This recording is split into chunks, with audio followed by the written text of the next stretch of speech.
Şəmkir Sərhəd dəstəsinin qarnizonunun və yaşayış korpusunun yeni inzibati binası istifadəyə verilib.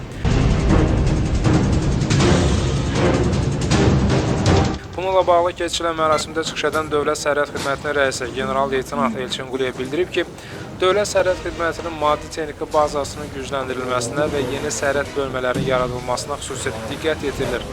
Ölkənin şimal-qərb sərhədlərinin mühafizəsini həyata keçirən Şəmkir Sərhəd dəstəsinin yeni qarnizonu buna misal olaraq göstərən Elçin Quliyev bildirib ki, yeni qarnizon 22 bina kompleksindən və 106 mənzilli yaşayış hərcindən ibarətdir.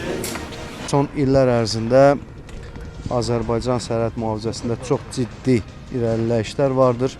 Həmçinin şəxsiyyətin, sosial şəraitinin yaxşılaşdırılması üzrə möhtərəm prezidentimiz Azərbaycan Silahlı Qüvvələrinin Ali Baş Komandanı cənab İlham Əliyev zabitlərin, gizirlərin sosial şəraitinin yaxşılaşdırılması üzrə xüsusi tapşırıqlar vermişdir və bu qarnizonların inşası bilavasitə bu tapşırıqların icrası ilə əlaqəlidir.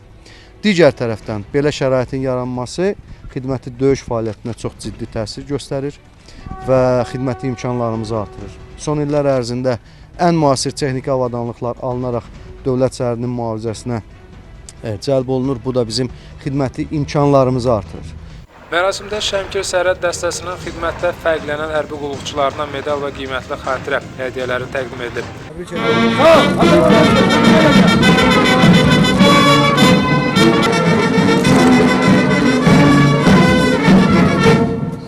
Döyüş bayrağının meydana gətirilməsi və sərhədçilərin təntənəli keçidi ilə rəsmi hissə başa çatıb.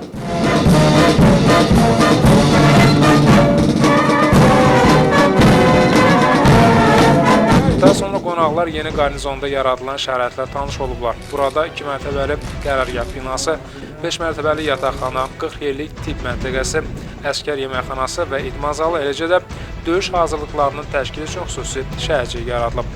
Cəbri Məmmədov, İlham Məmmədov, Nazım Quliyev, Səs TV, Şəmkir. Sənin adın nədir Əcdaha? Hə? Məhəmməd. Bayrağı qaldır yuxarı, sən də qaldır yuxarı. Bax, afərin, bax belə saxlayın. Uğurlar hamınıza. Sağ olun uşaqlar, sağ olun.